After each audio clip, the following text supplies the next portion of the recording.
That's just to show how sensitive their skin are. And the rhino's horn is extremely sensitive as well, and it's unique. And here's some information on that. The horn of a rhinoceros is very different from that of a goat or antelope. It is not attached to the skull. Rhino horn is made from compressed keratin fibers, the same material that is found in fingernails and hair. Although rhinos are a protected species, poaching still occurs. Rhinos are killed for their body parts, as some people believe that this horn has special medicinal powers. It is also used as an ingredient in some traditional Asian medicines, and the rhino horn is also prized in some cultures for making dagger handles.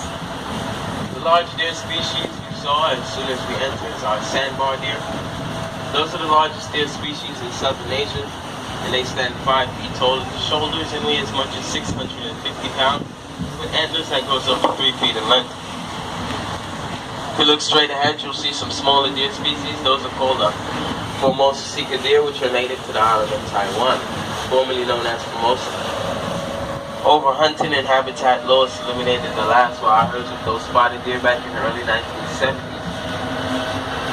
Here at the Bronx Zoo, we cared for one of the largest herds until we began introducing them in the parts of Taiwan.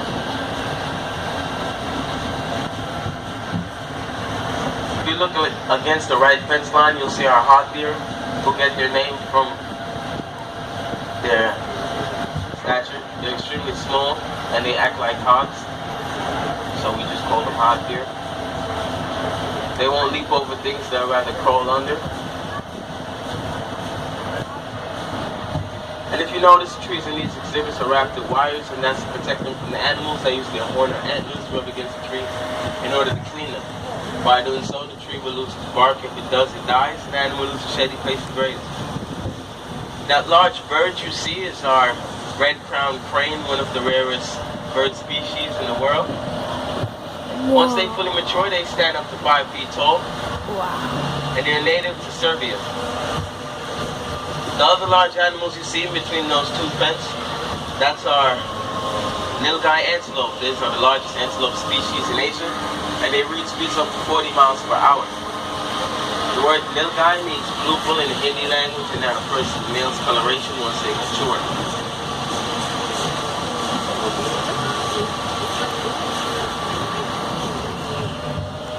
In this exhibit, we have one of the most elusive animals here at the Bronx Zoo.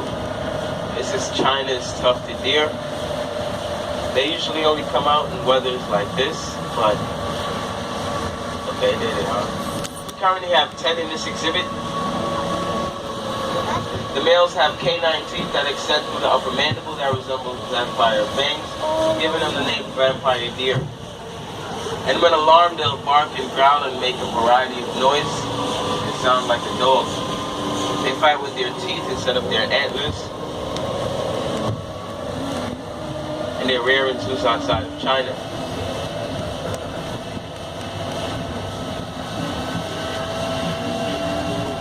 We're now crossing over the Bronx River. At 35 feet above the water, this is the highest point in our entire tour. The WCS knows how important it is to protect the Bronx River corridor and greenway, and we want to make sure that it remains a healthy resource for residents and wildlife alike. To learn more about the Bronx River, feel free to visit our Mississippi River Walk located in the Long Parking Area B.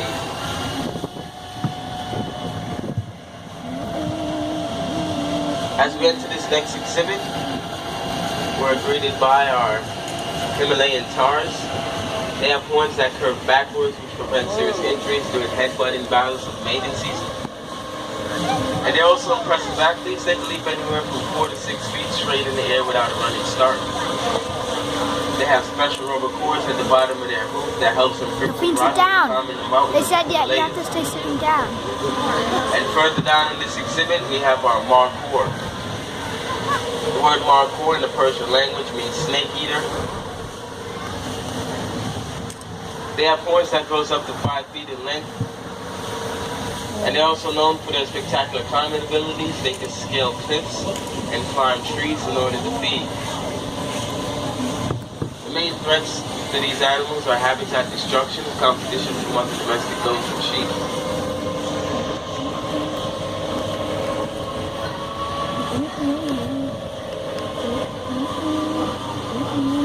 After we pass this V-shaped tree, we'll be on the lookout for our red panda.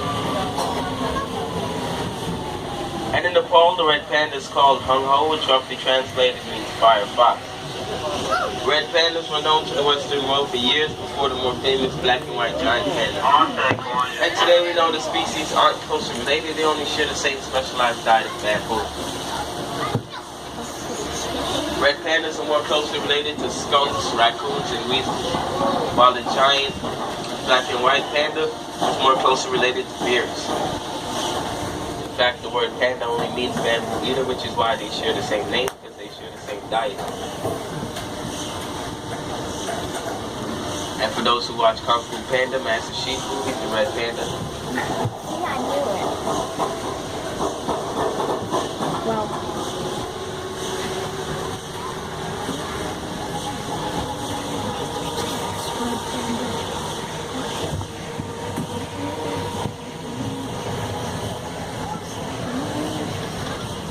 As we come around this bend, our journey is not coming to an end.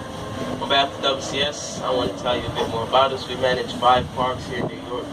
We have the Bronx Zoo, the Queens Zoo, the Prospect Park Zoo, New York Aquarium, and the Central Park Zoo. We also have scientists in the field at more than 300 sites in over 50 countries.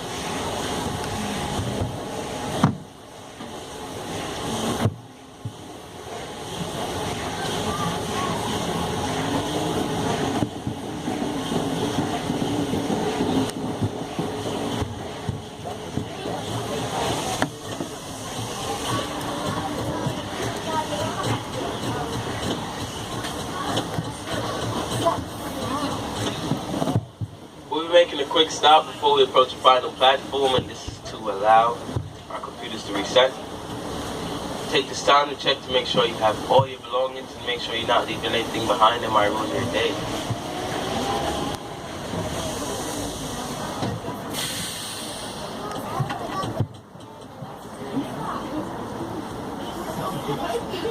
Wow, that was so cool. My dad was right there, just chilling out for the fire.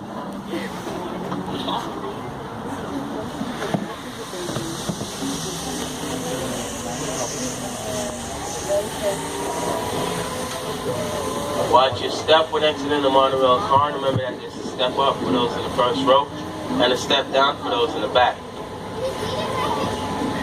Feel free to come back and visit us again soon, as our animals are always in different places and doing different things.